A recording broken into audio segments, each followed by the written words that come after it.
నన్ను బ్రతికించవా, నా కుటుంబంలో నన్ను ఉంచవా, నా బిడ్డలతో నన్ను ఉంచవా అని నేను కోరుకునే తను బ్రదరు. అనుక్షణము కూడా నాది అదే ప్రార్థన అండి, నా భర్తతో నన్ను ఉంచవా, మంచి భర్త మంచి బిడ్డలు ఇచ్చావు.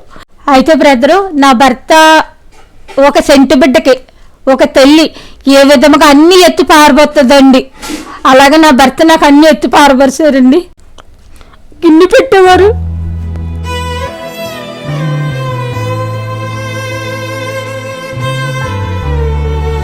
నన్ను ఎత్తుకుని నేను నడవలేను బ్రదరు, అసలు నడవలేనండి, ఒక అడుగు తీస్తే అడుగు వేయలేను బ్రదరు. అటువంటి స్థితి అండి నాది.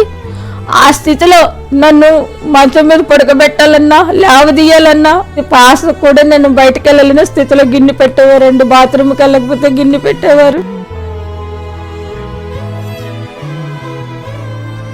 ఇదంతా పక్కన పెట్టిన బ్రదర్, నేను దేవుని ప్రత్యక్షంగా చూశాను బ్రదర్. యథార్థంగా చెప్తున్నాను, 2 రోజులు నా ఆత్మ నా చుట్టూని ఒక పిల్లలు కూడా తిరిగేస్తే చూడండి, కుక్క అలా తిరిగేసింది బ్రదర్ ఆత్మ. అది బయటకు వెళ్ళలేక నాలో ఉండలేక మీదండి లెగ్సారు. నేను అలా గంతులేస్తుంటే ఆయన భయపడిపోయారండి. ఏంటి ఇదేంటి మనిషిని చేతుల మీద తీసుకొచ్చిన మనిషి గంతులేస్తుందండి, ఇప్పుడే కదా పుట్టినరోజు విచారు చెప్పారు, ఇలా గంతులేస్తుందని నేను వెళ్ళిపోయారండి. అండి ఇరిమియా ప్రవశించినట్లు ప్రవశించాను బ్రదర్. ప్రవశించిన నేను 2 క్షణాల్లో మేడ మీదకి వెళ్ళిపోయింది అనమాట అండి. ఎందుకంటే నేను రక్తం కాచుకుంటూ వెళ్ళిపోయాను బ్రదర్, మెట్లంతా రక్తం కాచుకుంటూ వెళ్ళిపోయింది పైకి. నా నోరు ఇలా నొక్కి పెట్టండి, మంచి మీద పడుకోబెట్టేసాడు బ్రదర్. పడుకోబెట్టిన ఒక 5 నిమిషాలు 10 నిమిషాల్లో మహిమ శరీరం వచ్చేస్తుంది బ్రదర్. నా గ్రంథం గొప్పది, నా గ్రంథం నా యాదాలు గొప్పది, నా బైబిల్ గొప్పది, నా ఖురాన్ గొప్పది, నా ఇవన్నీ గొప్పవి. నేను కాదని అనట్లేదు. ఈ గొప్ప ఇవన్నీ భూలోకంలోకి రావాలంటే ముందు భూమి ఉండాలి కదండి. ఆ భూమి ఏర్పరిచిన దేవుడు ఎవరైనా ఎందుకు వీళ్ళందరూ తెలుసుకోలేకపోతున్నారు?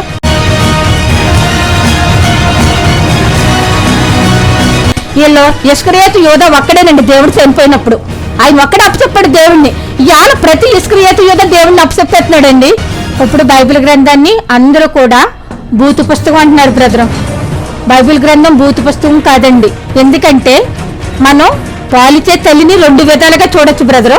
ఒకటి, బిడ్డకి ఆకలి తీర్చే తల్లిగానే చూడొచ్చు, కామంగానే చూడొచ్చు. ప్రతి ఒక్కరు కూడా పాలిచ్చే తల్లిగా చూడాలి బ్రదర్ బైబిల్ గ్రంథం.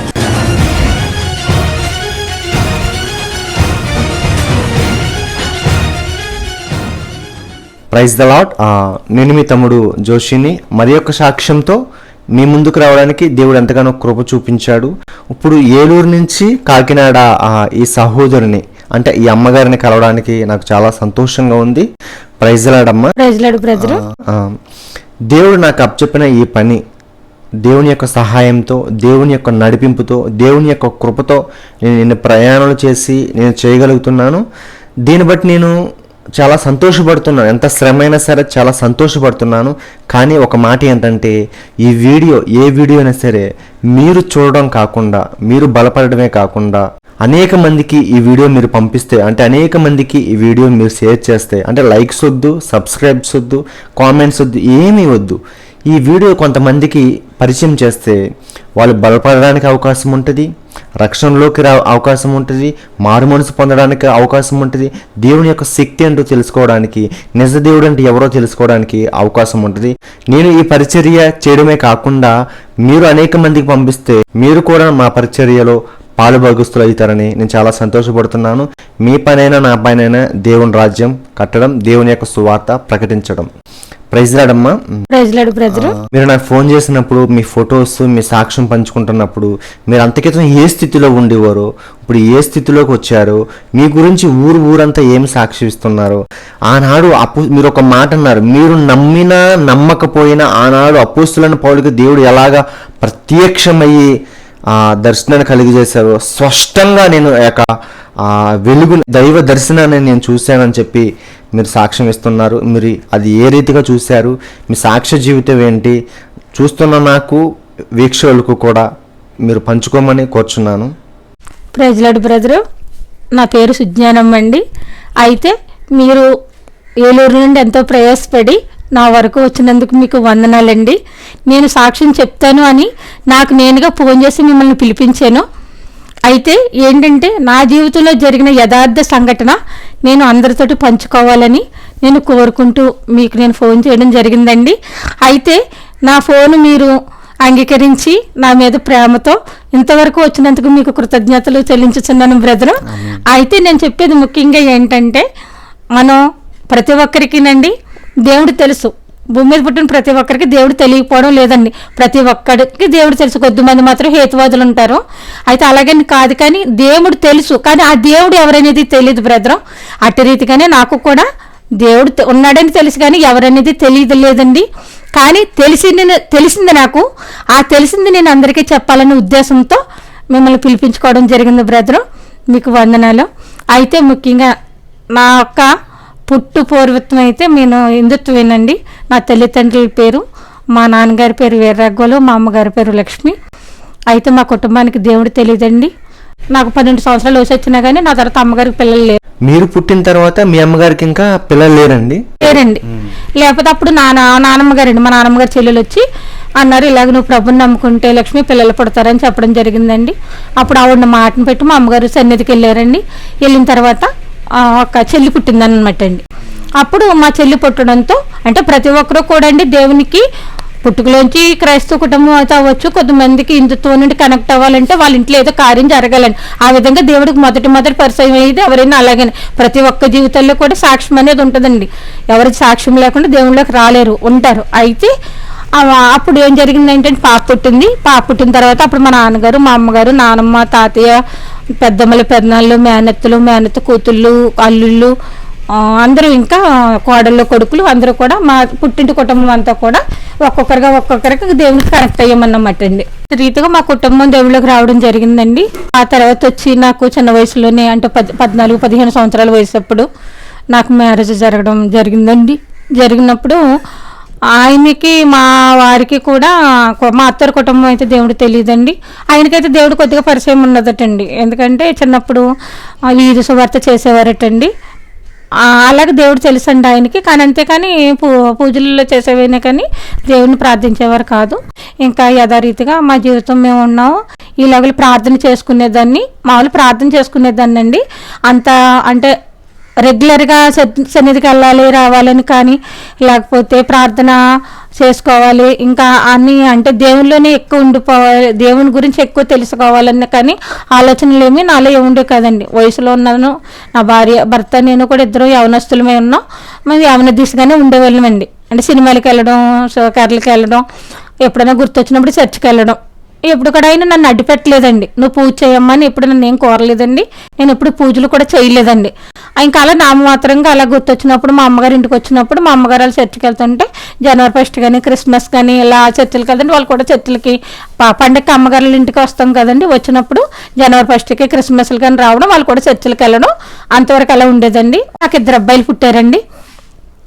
పెద్ద బాబు శివప్రసాద్, చిన్నబాబు రఘురాజ్ కుమార్, 2 బాబులు పుట్టారండి. అయితే నా పేరేమో దుర్గాలక్ష్మి అనమాట అండి నా పేరు. నా భర్త గారి పేరేమో అండి పవన్ కుమార్ అండి.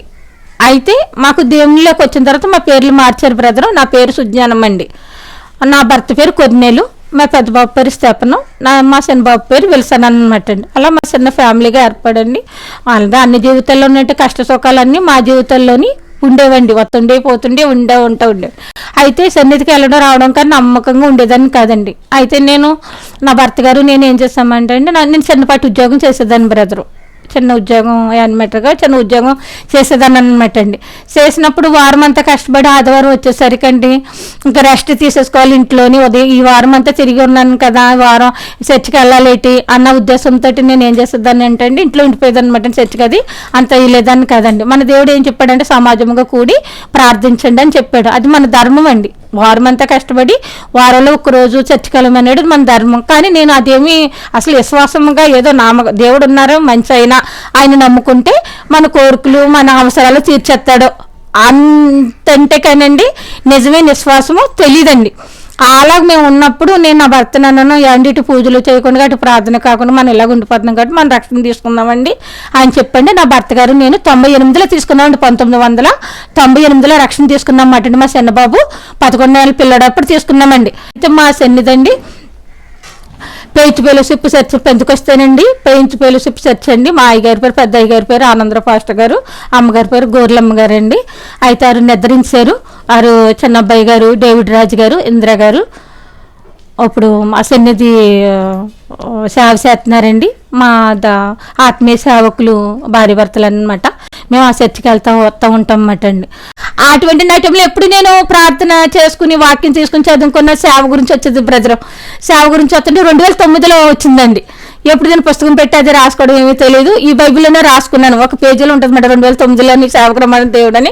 ఇదే ప్రభు నేను చిన్నప్పుడు కదా, నేను చిన్న వయసు నాది, నా పిల్లల చేత చిన్న మా ఇంట్లో ఎవరి చేత ఆడలు బయటకు రా, అటువంటి స్థితిలో నేను బయటకు వచ్చేది చిన్నపాటి ఉద్యోగం చేసుకోవడానికి. సేవ అంటున్నారు మీరు, సేవ అంటే నేను ఇప్పుడు వరకు ఏమో ఉద్యోగం అనేది ఇప్పుడేమో ఇలాగ అన్నదని నా ఇంటి వారే నాకు పేర్లు పెడతారయ్యా, వద్దు తండ్రి అని నేను అనుకున్నానండి. 2009లోనే ఆ పిలుపు ఉన్నది, 2014లోనే కూడా ఉందండి. అది కూడా బైబిల్లోనే రాసుకున్నాను, ఎక్కడ బుక్ పెట్టి రాసుకోలేదు.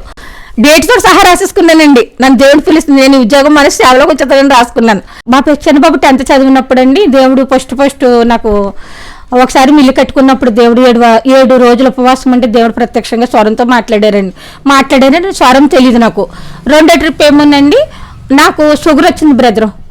అప్పుడు వచ్చి 15-16 సంవత్సరాల పైన అయిపోయిందంటే షుగర్ వచ్చండి. ఆ షుగర్ వచ్చిన కొత్తల్లో నేను కొమ్మలోకి వెళ్ళిపోయాను బ్రదరు. వెళ్ళిపోయినప్పుడు దేవుడు చేయి పట్టుకుని నా ఆత్మ పట్టుకెళ్ళిపోవడం నేను స్వయంగా చూశానండి. అప్పుడు ఇదటి ప్రభువా నేను చనిపోతున్నానా, నా భర్తతో ఒక మాట చెప్పకుండా పట్టుకెళ్ళిపోతున్నాను దేవుడిని అడిగానండి. అది తెలుసో తెలియదో అడిగాను. అడిగితే పట్టుకెళ్ళి ప్రాణాన్ని దేవుడు ఇలా 2 చేతులు ఇలా పట్టుకుని వచ్చి ఇలా వదిలిపెట్టాడు అనమాట. ఆయన వచ్చి మళ్ళీ నా ప్రాణం కూట్లు. అలాగే 2వ దర్శనం. 3వ దర్శనం ఏంటనుకుంటున్నారు, ఒక మా పిన్ ఉందండి, ఆవిడ నేను దేవుడిని అలా దేవుడు కూర్చొని ఉన్నారంటే ఇలా కూర్చొని ఉన్నారు, తలతో గెరతలతో కూర్చొని ఉన్నారు. ఆవిడ నేను ఉన్నాం. ఆవిడ ఏం చేశారంటే దేవుని తొడ మీదకి ఎక్కంటే పైకి ఎక్కిపోయింది. నేను ఎక్కలేకపోతున్నాను అనమాట అండి, కాళ్ళ దగ్గర ఉండి ఇలాగ ఏలబడుతున్నాను అనమాట. ఆవిడ వెళ్ళిపోయింది పైకి, నేను వెళ్ళలేకపోతున్నానండి. అది 3వ దర్శనం బ్రదరు. ఆ తర్వాత వచ్చి దేవుడు నాకు ఎప్పుడు కాపాడడం, కానీ అది దైవ దర్శనాలను కూడా తెలియదండి అప్పుడు నాకు.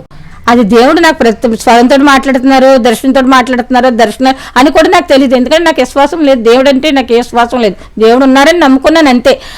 అలాంటి నా స్థితి అండి బ్రదరు. ఏమైందంటే మాది అన్నది మాత్రం జీవితమే బ్రదరు. మేము ఉన్న వాళ్ళు మేము కాదు, ఓ పూట ఉంటే ఓ పూట లేని స్థితి నుండే మేము వచ్చామండి. అయితే పిల్లల్ని మాత్రం దేవుని ఒకరే అడిగాను, ప్రభు నా బిడ్డలకి సలీమాన్ మహారాజుకి ఇచ్చిన జ్ఞానాన్ని ఇయ్యి అని అడిగాను.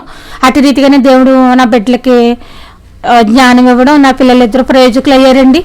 చదువుకున్నారు, చిన్న చిన్న జాబులు అయితే చేసుకుంటున్నారు. పెద్దబాబు కాకినాడలో చేస్తున్నాడండి, చిన్నబాబు చెన్నైలో చేస్తున్నాడు. అయితే విషయం ఏంటంటే పిల్లలు జాబులు వచ్చేటయ్యానికండి నేను మంచాన్ని పడిపోయాను బ్రదరు.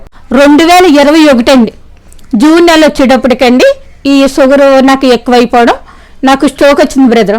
స్ట్రోక్ రావడం, ఊపిరితిత్తులు నీరు పోసేయడం, కిడ్నీలు, లివరు మొత్తం నాకు మొత్తం ఒంట్లో అవయవాలన్నీ కూడా ఇదైపోయినాయి బ్రదర్. 2021 జూన్ నెలలోనండి కాకినాడ ట్రస్ట్ హాస్పిటల్లో పెట్టారండి. అప్పుడు చాలా సీరియస్ అయ్యింది. అక్కడ కరోనా టైం బ్రదర్. 2-3 సార్లు కరోనా కూడా నాకు టెస్టులు చేశారనమాట అండి, ఎక్కడ కరోనా వచ్చేస్తుందేమో అని. ఏమీ లేదండి, అటు రీతిగా కాకినాడ ట్రస్ట్ హాస్పిటల్ 3 సార్లు జాయిన్ చేశారండి. ఇంకా సీరియస్ అని చెప్పారనమాట అండి. బాగా సీరియస్ అయిపోయింది అనమాట. ఇంక ఒళ్ళంతా పొంగిపోయిందండి, ఒక కాలు ఇంత తులాం పొంగిపోయింది, మొక్క ఉబ్బిపోయింది, అన్నీ ఉబ్బిపోయింది. అప్పుడు ఆ డాక్టర్ గారు ఇంకా కాకినాడ హాస్పిటల్ తిప్పుతున్నారండి, నాకేమీ మెరుగుపడలేదు. అప్పుడు వైజాగ్ తీసుకెళ్ళమన్నారు అనమాట అండి. అప్పుడు వైజాగ్ తీసుకెళ్లారు బ్రదర్. వైజాగ్ ప్రైవేట్ హాస్పిటల్ తీసుకెళ్లారు, మేడో కవరన్న హాస్పిటల్కి. అక్కడ ఒక డాక్టర్ గారు చూసారండి, రామ్మూర్తి గారని. ఆయన చూసి ఒక 30,000 టెస్టులు చేసి 20 రూపాయలు మందులు రాశాడండి. ఆయన నీ బాధ అంతా నాకు అర్థమైందమ్మా అన్నాడు బ్రదర్. అంటే నేనేమనుకున్నానంటే నా ఒంట్లో బాధలన్నీ అర్థమైనట్టున్నాయి, ఇంకా నా మెడిసిన్ రాసిస్తాలో ఉందని నేను అనుకున్నానండి. ఆయన ఏమనుకున్నాడంటే ఇంక నువ్వు లాస్ట్ స్టేజ్లో ఉన్నావు, ఇంక నీకు ఏ మెడిసిన్ రాసినా అది వ్యర్థం అని డాక్టర్ గారు తెలిసిందేమనుకోండి. మరి నాకు తెలియదండి, నీవన్న బాధలన్నీ నాకు అర్థమైనాయి అమ్మా అని 20 రూపాయలు మందులు రాశారు బ్రదర్. ఏంటి 30,000 టెస్టులు వేశారు, 20 రూపాయలు మందులు రాశారు ఏంటి అనుకున్నాను తప్పితే అండి నాకు ఆ గ్రహింపు లేదండి. అప్పుడు ఏం చేశారంటే అండి, ఇంకా డబ్బులు లక్షలు అప్పులు చేసి బిడ్డలు పెడుతున్నారని భర్తని. పెట్టినప్పుడు ఏమైందంటే బ్రదర్ నన్ను వైజాగ్ హాస్పిటల్లో జాయిన్ చేశారు బ్రదర్. సీరియస్ అయిపోతే ఇంక వైజాగ్, ఎందుకంటే బయట ఇంక అమౌంట్ ఖర్చు పెట్టి స్టేజ్ మా దగ్గర లేదు బ్రదర్. ఇంకా మా దగ్గర అమౌంట్ డబ్బులంతా అయిపోయింది, అప్పులు చేస్తారండి. ఈ 4 సంవత్సరాలు మట్టించి కూడా ఒక 30 లక్షల వరకు నా పైన ఖర్చు పెట్టారండి. ఒకవేళ నిజంగా నేను బ్రతికితే పర్వాలేదు, చనిపోతే కుటుంబం అంతా అప్పులలో ఉండిపోతుంది అనమాట అండి. ఆ స్థితికి వచ్చేసినప్పుడు ఇంకేమన్నారంటే మా బంధువులు మాట్లాడుకుని మన వైజాగ్ కేజీహెచ్కి జాయిన్ చేశారు బ్రదర్. కేజీహెచ్ జాయిన్ చేస్తే అది డిసెంబర్ నెల అండి. డిసెంబర్ 22వ తారీఖున మొత్తం నా బాడీ స్కానింగ్ అంతా తీసండి, ఊపిరితిత్తులు అవన్నీ తీసి మా చిన్న అబ్బాయితోటి అది భవన్ నారాయణ వార్డ్ ఏంటండి, అది వైజాగ్లో అందులో అది సీరియస్ వార్డు ఏంటంటే ఆ వార్డులోనే నేను సీరియస్ కేసు అంట. అప్పుడు మా చిన్న అబ్బాయిని పిలిచి, బాబు మీ అమ్మగారు చాలా సీరియస్గా ఉంది, మరి ఏ టైంలో ఎలా ఉంటారో మాకు తెలియదు, అందుకని మీరు జాగ్రత్తగా చూసుకున్నాను చిన్న అబ్బాయికి డాక్టర్ గారు చెప్పడం జరిగిందటండి. అది నాకేమీ తెలీదు.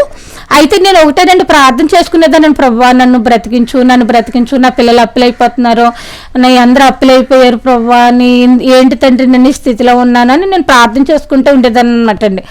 ఉన్నప్పుడు ఏం జరిగిందంటే అండి, అక్కడ నాకు ఒక వాక్యం దగ్గర దేవుడు మాట్లాడారు అనమాట అండి. ఏమనంటే ఇర్మియా గ్రంథం 18వ అధ్యాయం 1వ వచనంతో మాట్లాడారండి ప్రభు. ఏమనంటే నువ్వు కుమ్మరింటికి పొమ్ము, కుమ్మరి సారి మీద కొండ చేస్తాడు, ఆ కొండ కుమ్మరి చేతులు ఇడిపోద్ది, ఆ జిగటి మెట్టు అంతా పిసికి కొత్త కొండగా చేస్తాడని ఒక వాక్యం.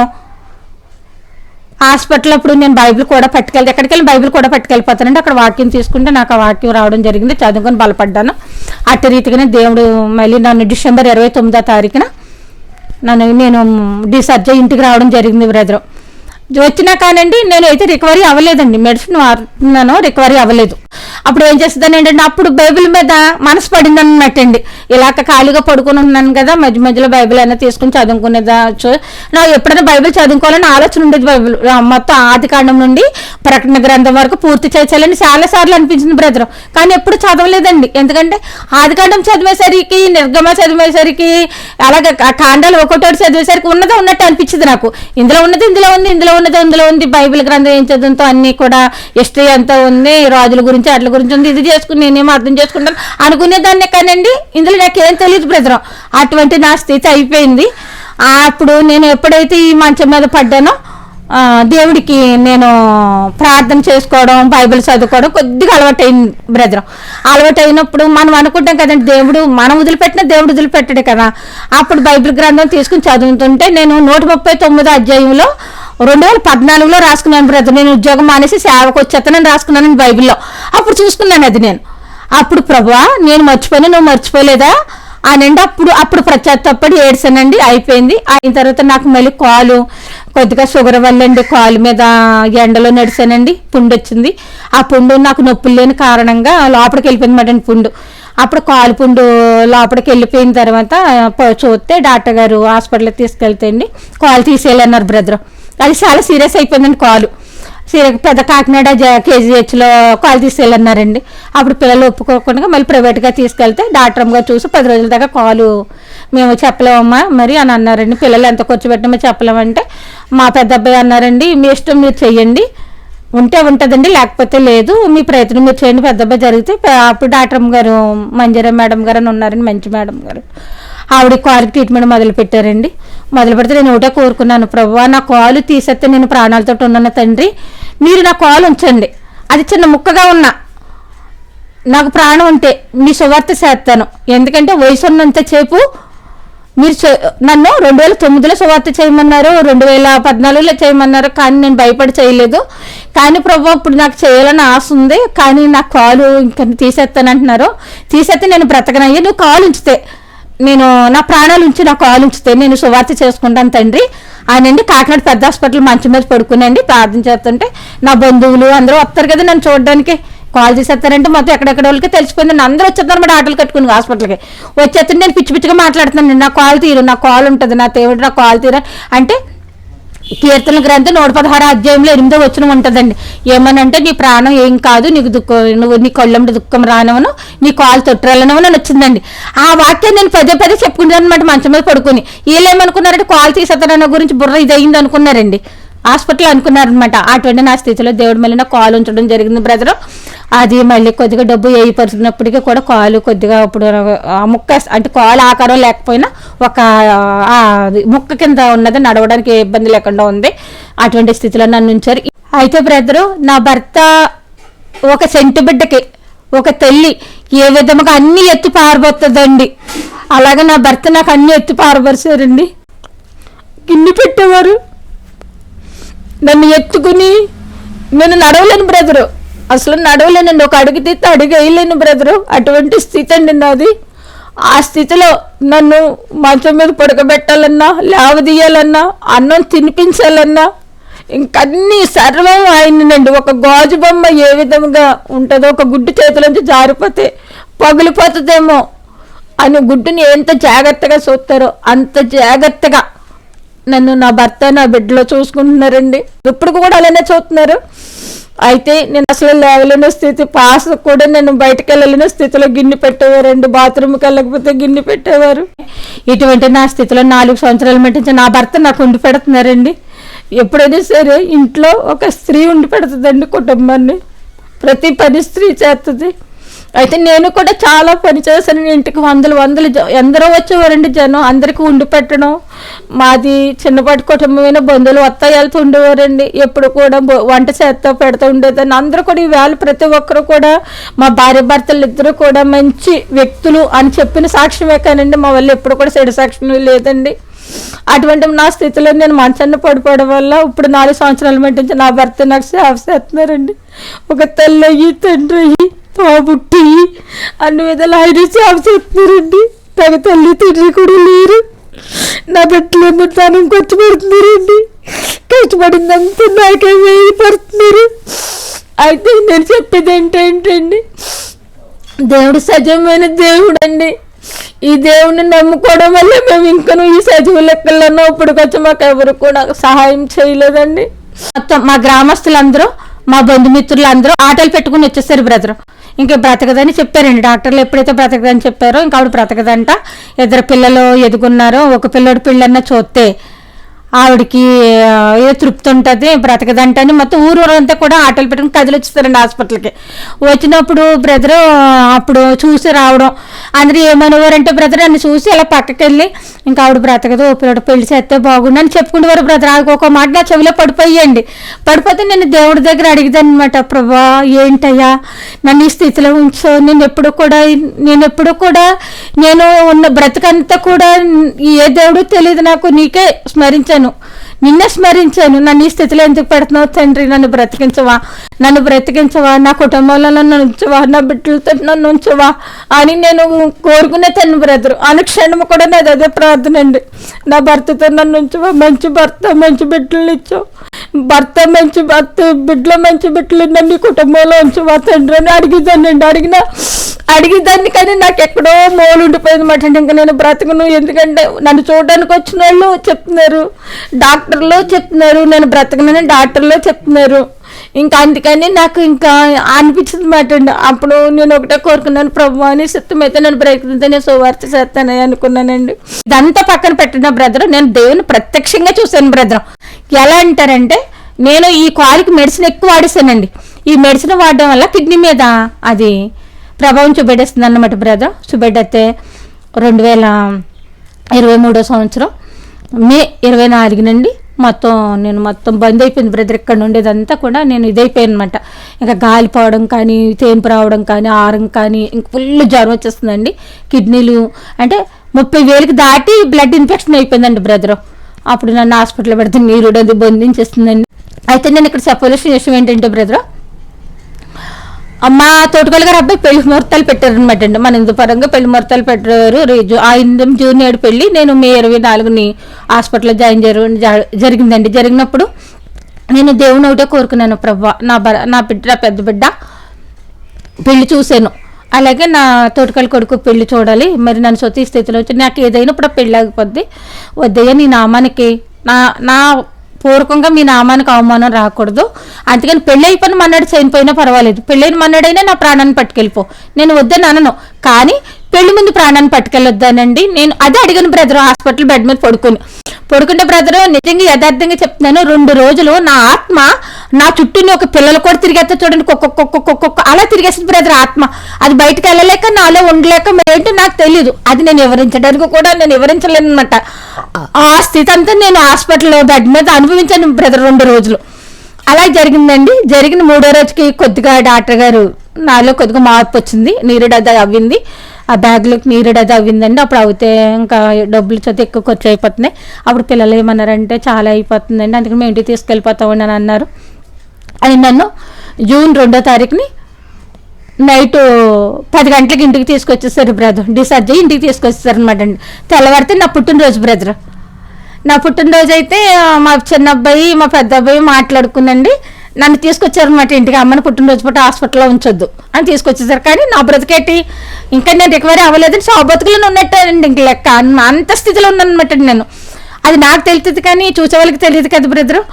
ఆ బాధ అంతా నేనే పడుతున్నాను అన్నమాట. తీసుకొచ్చేసారు ఇంటి దగ్గర డాక్టర్ గారిని పెడదామని వచ్చేసానండి. నైట్ 10 అయిపోయింది. రాత్రి 12 గంటలకి ఇంట్లోకి వచ్చాను. అప్పటికి సూదులు అయ్యి ఉన్నాయి బ్రదర్, చేతికి సూదులు ఉన్నాయి, అన్నీ ఉన్నాయి. తీసుకొచ్చారు.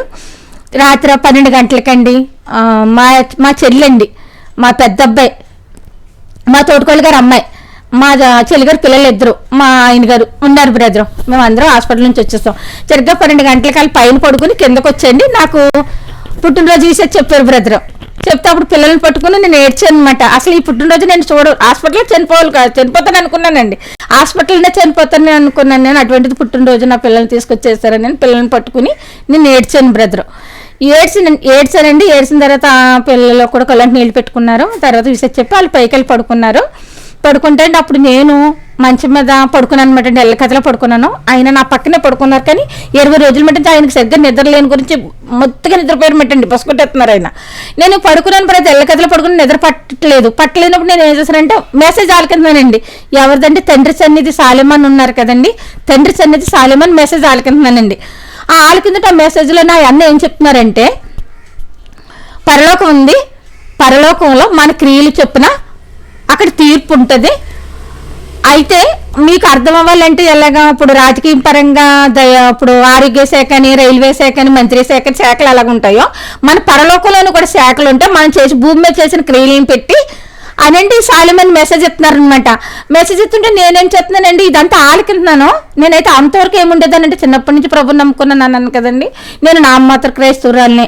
నేను ఒకటి అనుకునేదానండి, ఇవన్నీ కూడా మత గ్రంథాలు ఉన్నాయి కదా, ఇవన్నీ గ్రంథాల్లాగే నా బైబిల్ గ్రంథం ఇది కూడా, అందరూ కూడా ఎన్ని గ్రంథాలు కూడా ఒక మనుషులు రాసినయే కదా, వాళ్ళ ఆలోచనలు చెప్పులను రాశారా, లేకపోతే నిజంగా ఎవరు రాశారు ఈ గ్రంథాలు అనుకునండి. నేను అలా ఆత్మతో పోరాడుతూ ఉండేదాన్ని అనమాట. అది ఎవరికి చెప్పేదాన్ని కాదు, నాకు నేనే పోరాడుతూ ఉండేదాన్ని.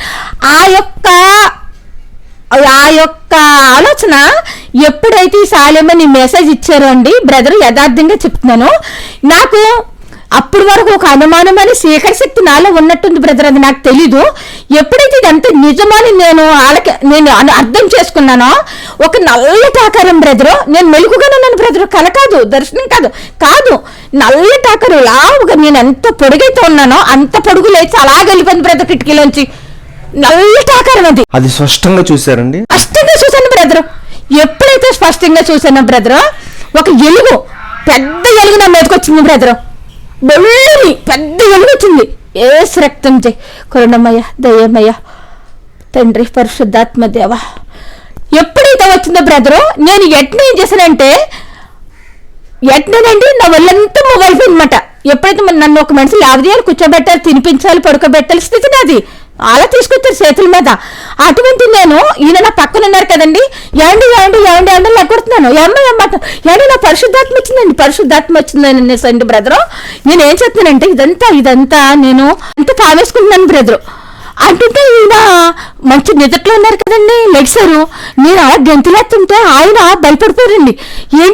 ఇదేంటి మనిషిని చేతుల మీద తీసుకొచ్చిన మనిషి గంతులేస్తుందండి, ఇప్పుడే కదా పుట్టినరోజు విచారు చెప్పారు, ఇలా గంతులేస్తుందని ఆయన వెళ్ళిపోయారండి. అనిపిస్తే ఏమండి మనం పెళ్లికి వెళ్ళిపోవచ్చండి, తుని పెళ్లికి వెళ్ళిపోవచ్చు అన్నాను అనమాట. అంటే నేను పిల్లడు పెళ్లి దృష్టిలో ఉన్నాను కదా, తోటకల్ గారు అబ్బాయి పెళ్లి దృష్టిలో ఉన్నాను కదా, వెళ్ళిపోతుంది గంతులేస్తున్నాను అనమాట. నా గదిలో గంతులేస్తుంటే బ్రదరు ఇంకా ఆయన అల్లిపోయారండి.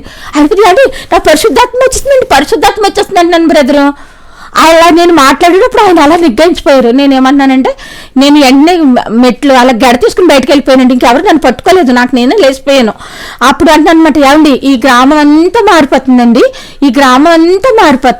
నన్ను చూసి రక్షణలోకి వస్తున్నారండి. ఇరిమియా ప్రవశించినట్లు ప్రవశించాను బ్రదరు.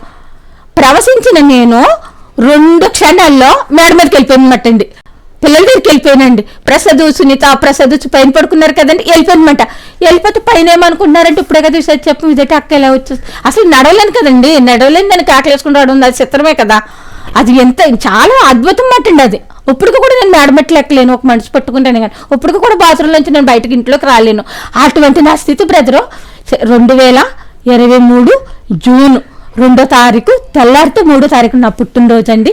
ఆ యాల రాత్రి నేను దేవుని ప్రత్యక్షంగా దేవునికి అది ఎలుగండి. ఎలా అనుకుంటున్నారు? సౌలుకి ఏ విధముగా దమస్కలో దేవుడు దర్శించారో ఆ ఎలుగుని ఆయనకి కళ్ళు చూసారా, 2 కళ్ళు చూసారా, చెమ్మగలిపోయినాయి కదా, 2 కళ్ళు కూడా మసకలు బారిపోయినాయి అని ఉంటుందని మన బైబిల్లో. అట్టి రీతిగా నేను ఎలుగుని చూశాను బ్రదర్. చూసి కిందని పరిశుద్ధాత్మ శక్తి వచ్చిందండి. పరిశుద్ధాత్మ శక్తి తోటి నేను ఈ మాటలు 3 పలికేసి ఊరు మారిపోతుందని చెప్పి వెళ్ళిపోయాను, పైకి వెళ్ళిపోయాను. ఇప్పుడు మీకు పాదము సగం తీసేశారు. తీసారు బ్రదర్. నడవలేని స్థితి అండి. అయినా కానీ మేడకి వెళ్ళిపోయాను, మెట్లు ఎక్కువ వెళ్ళిపోతే పైకి వెళ్ళేటప్పటికండి నేను రక్తం కాచుకుంటూ వెళ్ళిపోయాను బ్రదర్. మెట్లంట రక్తం కాచుకుంటూ వెళ్ళిపోయాను పైకి. వెళ్ళిపోయేసరికి గదిలోకి వెళ్ళినట్టు పెద్దబాబు చూసి పైన రక్తం చూసి, అమ్మమ్మ రక్తం అయిపోతుంది, ఇప్పుడే కదమ్మా బోల్ డబ్బు కట్టి తీసుకొచ్చాం, మళ్ళీ నిన్ను ఎక్కడికి హాస్పిటల్లో తీసుకెళ్ళిపోవాలమ్మా మేము అంటున్నాడు. ఇవి కూడా నాకు అర్థమవుతున్నాయి బ్రదర్. వాళ్ళ అన్న మాటలు నాకు అర్థమవుతున్నాయి, నేను చెప్పిన మాటలు అర్థమవుతున్నాయి. కానీ నేను ఆత్మశక్తితో ఉన్నాను అనమాట ప్రత్యక్షంగా. కానీ వీళ్ళకి అందరికీ మాత్రం ఆ ఎలుక వీళ్ళకి కనిపించదు కదా బ్రదర్, నాకే కదా కనిపించేది. అప్పుడు పెదవ అన్నాడు, సరేనమ్మా కంగారు పడుకు 12-1 గంట అయింది బ్రదర్ నైట్. ఏమన్నారంటే అందరూ లెగిసిపోతారమ్మా చుట్టుపక్కల, నాన్న అమ్మకి బుర్ర ఇదైపోయింది, క్యాక్ వచ్చేసినట్టుంది నాన్న అమ్మకి మెంటలు వచ్చేసినట్టుంది నాన్న అమ్మకి అన్నాడు. మీ వాళ్ళు కూడా అది నమ్మలేదండి, నమ్మలేదు బ్రదర్. నేను సడన్ గా నన్ను చేతుల మీద తీసుకొచ్చింది. నేను నడిచేసి ఈ విధంగా మాట్లాడుతున్నానంటే ఎవరు నమ్ముతారు బ్రదర్? మన దేవుని నమ్మేరా? పరలోకం నుండి భూలోకానికి కొత్త ఆయన ఏమన్నారు? గారిడివాడు దేవులు పట్టినోడు అన్నారు. ఆయన అన్నప్పుడు నేనేం బ్రదర్ చెప్పండి.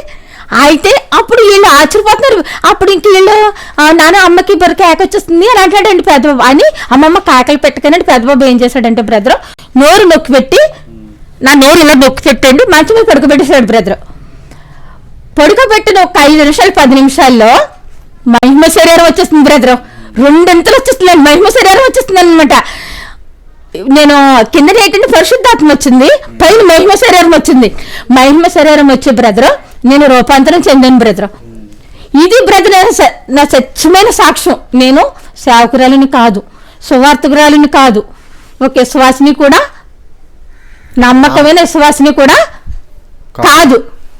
కానీ మరి ఈ కడవరి దినాల్లో ఆయన ప్రత్యక్షత నాకెందుకు తెలియపరుస్తారో నాకు తెలియదు బ్రదరు. నేను యథార్థముగా దమస్కలో పౌలు ఏ విధముగా అయితే ఆయన్ని ఒక ఎలుగు ప్రత్యక్షం ఆయన్ని చూసిందో, ఆయన ఎప్పుడైతే ఆ ఎలుగును ప్రత్యక్ష పడ్డాడో ఆయన హతి సాక్షి అయిపోయినప్పుడు కూడా వెనక్కి తిరిగి చూడలేదండి. ఎందుకంటే ఆయన పొరుగు తుదముట్టించేశాడు ఆయన జీవితాన్ని పెంటగా ఎంచుకుని. అటువంటి పౌలు వలె నేను ప్రత్యక్షతను చూశాను బ్రదర్. అప్పుడు నేను రెండో ట్రిప్ మహిమ శరీరం వచ్చింది బ్రదర్.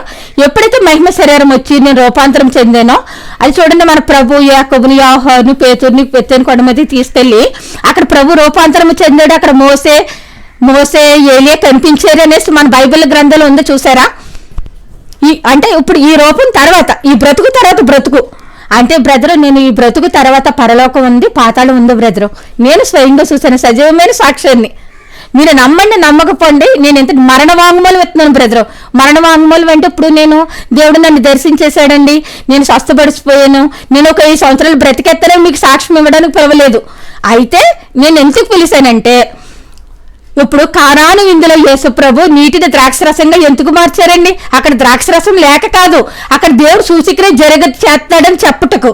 అలాగే నన్ను ఈవేళ బ్రతికి ఈ 4 సంవత్సరాలు మట్టించి నన్ను బ్రతికుంచాడు అంటే దేవుడు ఏ కార్యమైనా చెయ్యగలడని ప్రజలకు చెప్పడానికండి. అంతేకాని నేను ఒక 5 సంవత్సరాలు బ్రతుకుతాను బ్రదర్, నేను స్వస్థత పడితే నేను బ్రతికేది 70 సంవత్సరాలు 80 సంవత్సరాలే కదా. నిజంగా నేను స్వస్థత చెంది నేను దేవుని వాక్యం ప్రకటించాలని అనుకుని ఉన్నానండి.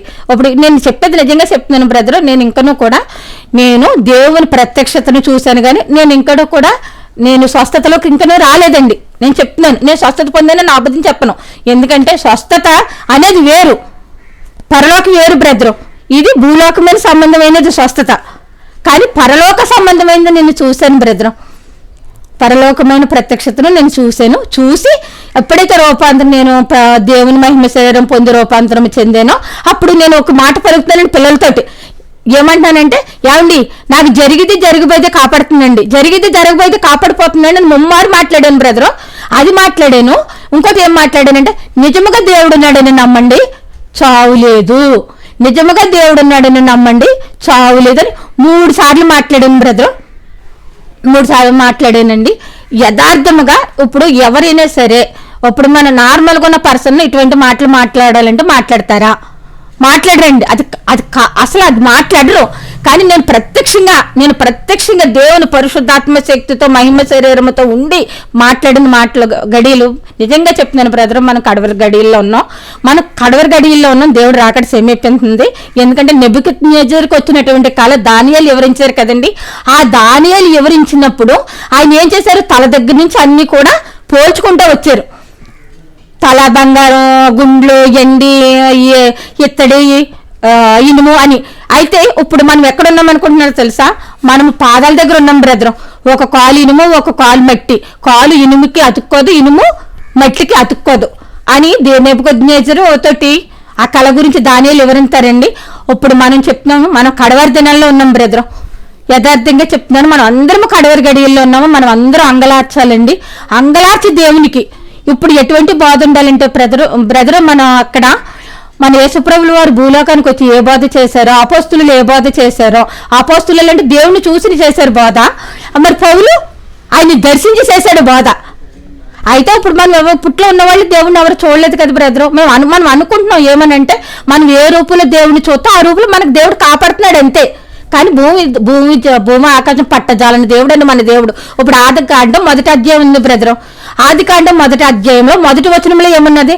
దేవుడు భూమాకాశములను సృష్టించాను, ఆయన ఆత్మ నీటిపైన అల్లాడేనని ఉంటుందండి. అదే కదా బ్రదర్ మొదటి వాక్యం. అయితే దానికి వయసు లేదు, కాలం లేదు. భూమాకాశంలో ఆయన ఎప్పుడు సృష్టించారో తెలియదు. కోట్ల సంవత్సరాలు అయిందో, లక్షల సంవత్సరాలు అయిందో, వేల సంవత్సరాలు అయిందో వాటికి మనం వర్ణింపు లేదు. అయితే మోసే వచ్చిన తర్వాత ఆయన ఎన్ని గ్రంథాలు? 6 గ్రంథాలు రాసి మన ఆదికాండం మోసే రాశారండి. అది మోసే రాసినప్పుడు మీరు నేను రాయగలమా? అది ఇప్పుడు జరిగిపోయింది. ఇప్పుడు మీకు తెలియంది మీకు ఎవరైనా చెప్పాలి, లేకపోతే మీరు అనుభవించాలి. అయితే మోసే ఏం చేశారనుకుంటున్నారు? దేవుణ్ణి ప్రత్యక్షంగా చూసి అనుభవించి ఆయన చేత రచించారండి గ్రంథం. అప్పుడు దేవుడు నేను అనుకున్నాను కదా ఈ గ్రంథాలన్నీ నిజమైనయా అని. నిజమండి. ఈ గ్రంథాలన్నిటిలో మన ఈ పరిశుద్ధాత్మ గ్రంథం, పరిశుద్ధాత్మ దేవుడు 40 మంది ప్రవక్తలతో 66 పుస్తకాలు పరిశుద్ధాత్మ శక్తితో రచించిన గ్రంథం అన్నమాట అండి. ఇప్పుడు ఈ లోకంలో ఈ గ్రంథాలన్నీ ఉన్నాయి. ముందు ఈ గ్రంథాలన్నీ ఉండాలన్నా, మీరుండాలన్నా, నేను ఉండాలన్నా ముందు భూమి ఉండాలి కదండి. ఆ భూమి ఎవరు ఏర్పరిచారు? ఆది యందు దేవుడు ఏర్పాటు చేశాడు. ఆ దేవుడు ఏ దేవుడు? మీకు దేవుడు ఉన్నాడని తెలుసు, నాకు దేవుడు ఉన్నాడు తెలుసు. కానీ ఆ దేవుడు ఎవరు? సృష్టించిన సృష్టికర్త ఎవరు? మనం సృష్టించిన సృష్టికర్తను పూజించుచున్నామా, సృష్టించుకుని పూజించుచున్నామా? ద్వితీయోపదేశ కాండంలో ఉన్నది కదండి. ఆకాశము క్రిందైనను, భూమి పైనైనను, కర్రతోటైనను, బంగారంతో, ఎండుతో, చెక్కతో, చేప రూపము, మనిషి రూపము, ఈ రూపాలన్నీ కూడా మనకి ఎన్ని రూపాయలు కూడా మీరు పూజించొద్దు. నేను దేవుడిని ఒక్కడని, సృష్టికర్తను ఒక్కడే. సృష్టికర్త ఒక్కడండి బ్రదరు. సృష్టికర్త ఒక్కడే. ఆయన ఆది యందు ఉన్న దేవుడు. మన బైబిల్లో 1వ అధ్యాయం దేవుడు. ఈ దేవుళ్ళందరూ కూడా ఆయనకే సాష్టాంగ పడాలండి. ఈ దేవుళ్ళందరూ కూడా దేవుళ్ళు దేవతలను సాష్టాంగ. యెహోషువ గ్రంథము 22వ అధ్యాయం 22వ వచనంలో ఉంటుందండి. అందరూ నాకే సాష్టాంగ పడాలని. మరి ఇప్పుడు ఇదంతా ఇప్పుడు నా గ్రంథం గొప్పది, నా యాదాలు గొప్పది, నా బైబిల్ గొప్పది, నా ఖురాన్ గొప్పది, ఇవన్నీ గొప్పవి. నేను కాదని అనట్లేదు. ఈ గొప్ప ఇవన్నీ భూలోకంలోకి రావాలంటే ముందు భూమి ఉండాలి కదండి. ఆ భూమి ఏర్పరిచిన దేవుడు ఎవరని ఎందుకు వీళ్ళందరూ తెలుసుకోలేకపోతున్నారు? ఇది తెలుసుకోవాలి బ్రదర్. మనం కడవరి గడియల్లో ఉన్నాం. ఎక్కడున్నాడు? కడవరి గడియల్లో ఉన్నాం. మనం చూసి జరిగినవన్నీ కూడా బైబిల్ గ్రంథంలో ఏముంది? మనిషిగా ఉండగా అవయవాలు కుళ్ళిపోతాయంటండి. జరగట్లేదా? క్యాన్సర్లు రావట్లేదా? ఇవన్నీ జరుగుతూ ఉన్నాయి కదా బ్రదర్. ఇప్పుడు మన చుట్టూ జరుగుతుంది. దేవుడు ఏమన్నాడు? నోవాహు కాలమందు ఎలా తిని త్రాగి సూకించి పెళ్లిళ్ళకి ఇచ్చుకుని పుచ్చుకున్నారో అటువంటి రోజులు మళ్ళీ వస్తాయి నా 2వ రాకడికి. ఇప్పుడు రాలేదా బ్రదరు? ఇటువంటి జరగట్లేదా? యుద్ధాలు రావట్లేదా? భూకంపాలు రావట్లేదా? ఒకరినొకరిని మోసపుచ్చుకుంటా లేదా? నువ్వు మంచోడు అంటే నువ్వు మంచోడు, నువ్వు చెడ్డడు అంటే నువ్వు చెడ్డడు, ఇలా ఉంటా లేదా? భూమి మీద పుట్టిన వాళ్ళు ఎవరైనా మంచోళ్ళమా బ్రదరు? ఎవరు మంచోళ్ళం కాదండి. కానీ దేవుని దృష్టిలో మన రక్షణ మీరు ఎన్ని చెప్పండి, ఎవరు ఎన్ని చెప్పినా నేను ప్రత్యక్షంగా దేవుణ్ణి పొంది మీరు ఒక పదార్థం మీకు పెట్టాను అంటే బ్రదర్, అది తింటేనే కదా మీరు ఆ రుచి చెప్పగలుగుతారు. ఒక పొండి పెడితే మీరు తింటేనే కదా దాని రుచిని చెప్పగలుగుతారు. ఇప్పుడున్న సేవకులు బోధకులు ఉన్నారు, రుచించి సేవ చేసిన వాళ్ళు ఉన్నారండి, వాళ్ళ బతుకుదేరుల గురించి సేవ చేసిన వాళ్ళు ఉన్నారు. ప్రజలు గ్రహించలేకపోతున్నారు బ్రదర్. ఇప్పుడు మన ఇక్కడ నేను నా గదిలోనే నేను దేవుని ప్రత్యక్షతను చూశాను. కానీ నిజం నమ్మాలండి. ప్రజలు ప్రతి ఒక్కరి దగ్గర దేవుడు ఉన్నాడు ప్రభు. ఇప్పుడు అంటారండి, ప్రతి ఒక్కరు ఏమంటారు బ్రదర్, దేవుణ్ణి భూలోకంలో ఎవరైనా చూసారా అంటారు. మరి దేవుణ్ణి చూడలేదండి. అబ్రహాం చూడలేదా? యాకోబు చూడలేదా? యాకోబుతో దేవుడు యుద్ధం చేసి ఆ తొడ మీద గుద్దితే అప్పుడు ఆ తొడ ఎముకి ఆయనకి ఇదయ్యి నువ్వు దేవుడితోటి జనంతో యుద్ధం చేసావు కాబట్టి ఇశ్రాయేలు నేను పేరు పెట్టలేదా? అలాగే 33.5 సంవత్సరాలు మన భూలోకం మీద ఉన్నప్పుడు మన పితరులందరూ దేవుడితో బ్రతకలేదా? వాళ్ళందరినీ దేవుడు చూడలేదా? అందరూ చూసారండి, అందరికీ దేవుడు తెలుసు. కానీ దేవుడు ఎవరనేది తెలీదు. అది మనకి తెలియాలి బ్రదరు. లోకమంతా తెలియాలి. లోకమంతా కూడా ప్రభువు ప్రతి ఒక్కరిని కూడా ప్రేమపూర్వకంగానే భూమి మీద సృష్టించాడండి, ఆదాము నుండి ఈవేళ వరకు కూడా. కానీ మన క్రియలు చొప్పున ఆయనకు దూరం అయిపోతున్నాం. ప్రతి ఒక్కరు కూడా సాక్ష్యం పొంది సేవ చేయాలని వస్తున్నారు. సేవ చేయడానికి వచ్చిన వాళ్ళు ఏం చేస్తున్నారంటే, వీళ్ళు ఇస్కరియోతు యూదా ఒక్కడేనండి దేవుడు చనిపోయినప్పుడు ఆయన ఒక్కడే అప్పచెప్పాడు దేవుణ్ణి. ఇవాళ ప్రతి ఇస్కరియోతు యూదా దేవుణ్ణి అప్పచెప్పేస్తున్నాడండి. ఈవేళ ఎంతమంది సేవకులు డబ్బులు సంచులు పట్టుకుని తిరగట్లేదు? వీళ్ళందరూ ఇస్కరియోతు యూదలు కాదా? వీళ్ళందరూ ఇస్కరియోతు యూదలే కదా. మరి దేవుని అంగట్లో పెట్టి అమ్మేస్తారని బైబిల్ గ్రంథంలో ఉంది బ్రదరు. ఇదా దేవుడు? మన దేవుడు కోరుకున్నది ఇదా? దేవుడు ఏం కోరుకున్నాడండి? దేవుడు ఎందుకు వచ్చాడు భూలోకానికి వచ్చి ఆయన ఏం కోరుకున్నాడు?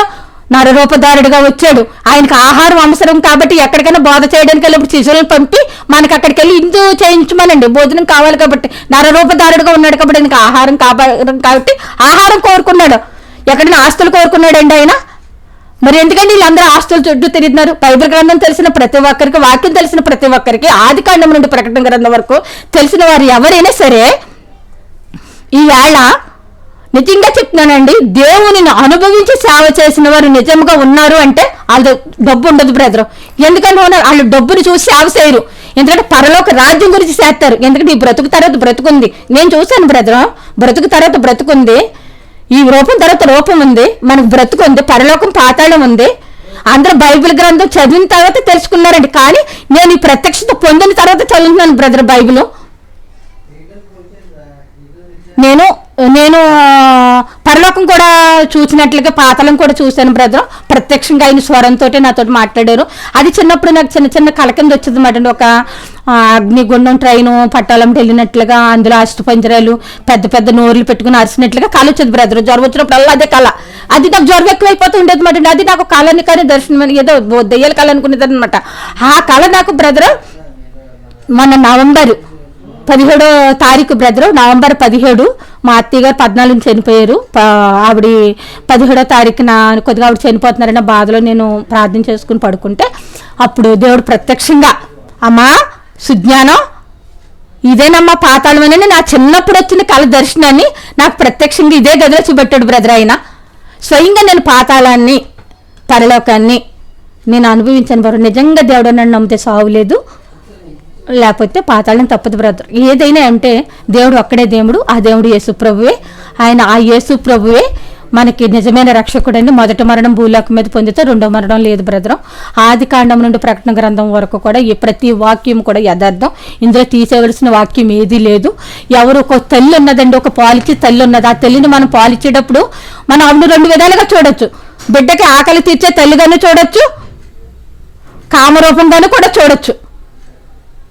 కానండి పాలిచ్చే తల్లిగా చూడాలి బ్రదర్ మనం బైబిల్ గ్రంథం. ఎందుకంటే నేను అనుభవించాను అనమాట. అసలు బైబిల్ గ్రంథం చదవని నేను ఇవాళ బైబిల్ గ్రంథం చదువుతున్నానండి. ప్రతి వాక్యము నేను యూట్యూబ్లో రకరకాల మెసేజ్లు చూస్తాను బ్రదర్. కానీ నేను ఒకటి అనుకున్నాను, ఈ మెసేజ్లు అన్ని కూడా చూడండి. ఇప్పుడు మన సేవకులు వాళ్ళు చెప్పిన మెసేజ్ వీళ్ళు చెప్పిన మెసేజ్ వాళ్ళు వద్దండి. అలా కాదు, అనుభవించి అనుభజ్ఞానముతో బైబిల్ని పరిశోధించి బైబిల్ జ్ఞానాన్ని బోధింతే ఇవాళ అనేక మంది రక్షణలోకి వస్తారు బ్రదరు. అనేకమైన రక్షణలోకి వస్తారు బ్రదరు. ఎందుకంటే అనేక ఆత్మలు నశించిపోతున్నాయి లోకంలో. ఈ ఆత్మలు రక్షించుటకే మన ప్రభు మన భూలోకానికి వచ్చి ఎలా బ్రతకాలో చూపెట్టి ఆయన పరలోకం వెళ్ళారండి. ఆ రీతిగా మనం బ్రతికితేనే పరలోకం వెళ్తాం. అంతేకాని మన రక్షణ తీసుకుని పరలోకి వెళ్ళిపోతాం, రాక్షసం తీసుకుంటే పరలోకి వెళ్ళిపోతాం కాదండి. మన బ్రతుకు మారాలి బ్రదర్. ఇప్పుడు మనం ప్రభుని నమ్ముకున్నామంటే మన ఇరుగు పొరుగు వారికి సాక్షులుగా ఉంటున్నామా? మన గ్రామంలో సాక్షులుగా ఉంటున్నామా? మన ఇరుగు పొరుగు వారికి మన లోనే సాక్షులుగా లేనప్పుడు మనం ఏం చేయగలుగుతాం బ్రదర్? అలాగే మన సాక్షులుగా ఉండాలంటే ప్రతి ఒక్కరు కూడా దేవుళ్ళలోకి రావాలి. మన కడవరి గడిలో ఉన్నాం బ్రదర్. నిజంగా చెప్తున్నాను, నిజమైన వర్తమానం. ఇప్పుడు కొద్దిమంది బాధకులు చేస్తున్నారు, నేను చేయట్లేదు అంటలేదు. మీకు ఊరస్తులు, మా గ్రామస్తులు, ఈవేళ మీరు గ్రామంలో ఎవరిని అడిగినానండి పలానా ఆవిడంటే ఇదమ్మా అని అడిగితే, ఇప్పుడు మీరు ఈ పలాంటి వెళ్ళి అడిగితే బ్రదర్ ప్రతి ఒక్కరు అదే చెప్తారండి. ఈ గ్రామం అందరూ విగ్రహారాధకులు అయినప్పటికీ అందరూ వచ్చి ఇవాళ నీ దేవుడు నిన్ను బ్రతికించాడమ్మా అని అన్నస్తులు నోటంటే మన దేవుడు పలికించే స్థితిలో దేవుడిని ఉంచాడండి అంటారన్నమాట. ఇంటికి వచ్చి అంటారన్నమాట, అసలు మిమ్మల్ని హాస్పిటల్లో చూసినప్పుడు ఈ స్థితిలో ఉంటారని అనుకోలేదండి. మీ దేవుడే మిమ్మల్ని బ్రతికించాడండి, మీ దేవుడు మిమ్మల్ని బ్రతికించారండి. ఇప్పుడు ఊరంతా కూడా బ్రదరు మీరు ఏ మూలకెళ్ళి అడగండి, మొత్తం ఆఖరికి కరప మండలమే కరపండి మాది. ఇక్కడ నాకు మా భార్య భర్తలకి ఇద్దరు మంచి సాక్ష్యం కలిగి ఉన్నాం. మా గురించి ఎవరిని అడిగినా కూడా బ్రదర్ ఒక మంచి సాక్షులుగానే చెప్తారు. అయితే ఇది మేము చెప్పడం కాదండి, మమ్మల్ని వేరే ఎవరిని అడిగినా అదే మాట చెప్తారనమాట. అంత మా స్థితి అంటే చిన్న స్థాయి నుండే పైకి వచ్చాను. మేమేమో ఆస్పర్లం కాదు బ్రదరు. మేము ఉన్నంతలోనే ఒకరికి పెట్టి గుణం అనమాట. మాకు ఉన్నంతలోనే సహాయం చేయడం, ఎవరైనా ఆకలంటే అన్నం పెట్టడం. ఇలాగే మా భార్య భర్తలు ఇద్దరు కూడా ఒక కొన్నేళ్ళు ఏ విధముగా దేవుడు తెలియనప్పటికీ కూడా దాన ధర్మాలు చేసేవాడటండి. అట్టి రీతిగా మా భర్తని దేవుడు వాడుకుంటున్నాడండి. ఆ విధముగా నేను రావడం జరిగిందండి. అయితే నా భర్త నా బిడ్డలో ఈవేళ నాకు బోళ్ళు సేవ చేయడం, బోళ్ళు డబ్బు దానం ఖర్చు 30 లక్షల వరకు నాకు ఖర్చు పెట్టడం జరిగిందండి. నేను ఒకటే కోరుకుంటున్నాను బ్రదర్, నేను స్వస్థపడి నేను ప్రాణాలతో ఉంటే దేవుని సువార్త చేయాలని ఆశ ఉందండి. అయితే దేవుడు నాకు ఆ పేరు కూడా నాకు బయలుపరిచాడండి. బెసస్త ప్రార్థన గోపురం అని నామకరణం చేయమని. మరి దేవుని చిత్తమైతే నేను బయటకు వెళ్ళి సువార్త చేయలేను కాబట్టి నేను చిన్నది ఒక యూట్యూబ్ ఛానల్ ఓపెన్ చేసి నేను సువార్త మొదలెడదామన్న ఉద్దేశం నాలో ఉందండి. అయితే నా గురించి, నా కుటుంబం గురించి, మరి నా బంధుమిత్రుల గురించి, నా స్నేహితులు, నా గ్రామస్తులు, నా సంఘస్థులు అందరి గురించి ప్రార్థన చేయమని, అందరూ రక్షణలోకి రావాలని. నా ఏటి కదండి కడవరి దినాల్లో అందరూ రక్షణలోకి రావాలి. మనం ఎంత ధనం సంపాదించామని కాదండి, బ్రతకడానికి ధనం కావాలి కానీ బ్రతుకు ధనం కాకూడదు. అట్టి రీతిగా ప్రతి ఒక్కరూ దేవుడు యొక్క జ్ఞానం ప్రతి ఒక్కరికి తెలియాలని, ప్రతి ఒక్కరూ దేవుడిలో నమ్మకంగా ఉండి రక్షణ తీసుకోవాలని ఆశ అండి. ఆ ఆశ మరి చేయమని, నా గురించి, నా కుటుంబం గురించి ప్రార్థించమని మిమ్మల్ని కోరుకుంటున్నాను బ్రదరు. ఇచ్చిన సాక్ష్యం దేవుడు అంగీకరించను.